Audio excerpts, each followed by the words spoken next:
most critical moment in the financial fraud trial of former Trump campaign chairman Paul Manafort will likely arrive this week with the testimony of his right-hand man, the person defense attorneys blame for any crimes. Rick Gates, who also served in a senior role in President Donald Trump's campaign, has been a key cooperator for special counsel Robert Mueller's team after he cut a plea deal earlier this year. During that process, Gates admitted to 2 felony charges, but when he testifies it will be the first time he'll detail those crimes face-to-face with his former boss and mentor.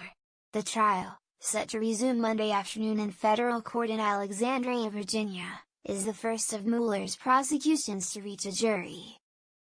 But lawyers have made no mention of Trump or possible campaign coordination with the Kremlin, the central question behind the special counsel's investigation. Still, Trump has made clear his interest in the case, suggesting in a tweet that Manafort was being treated worse than gangster Al Capone. And Manafort's decision to stand trial instead of cooperate has raised speculation that he may be looking for a pardon. The trial opened last week with a display of Manafort's opulent lifestyle, then progressed into testimony about what prosecutors say were years of financial deception. In calling Gates, the government will present jurors with a first-hand account of a co-conspirator expected to say Manafort was knee-deep in an alleged scheme to hide millions of dollars from the IRS and defraud several banks. Manafort's defense team has already signaled that it will paint Gates as an embezzler and liar who took advantage of Manafort and flouted the law without his boss's knowledge.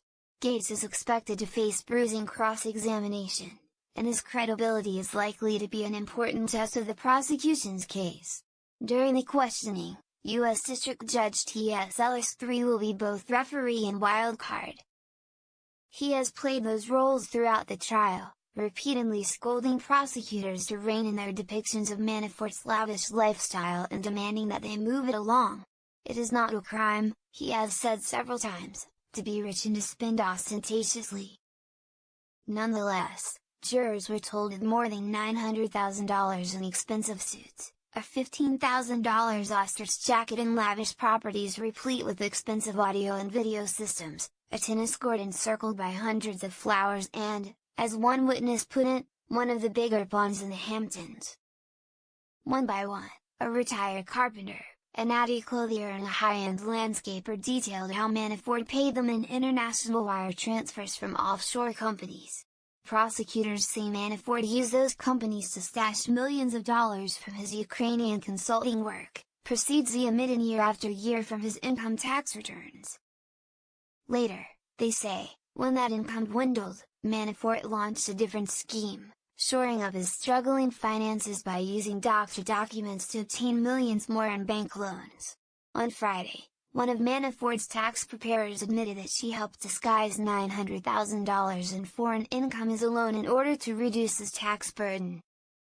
Cindy Laporta, who testified under an immunity deal with the government, acknowledged that she agreed under pressure from Gates to alter a tax document for one of Manafort's businesses. All told, prosecutors allege that Manafort failed to report a significant percentage of the more than $60 million they say he received from Ukrainian oligarchs. They sought to show jurors how that money flowed from more than a dozen shell companies used to stash the income in Cyprus. Though the names of those companies appeared on wire transfers and at times on his bookkeeper's ledger, both Manafort's accountants and his bookkeeper say they never knew that the companies, and corresponding offshore bank accounts, were controlled by Manafort.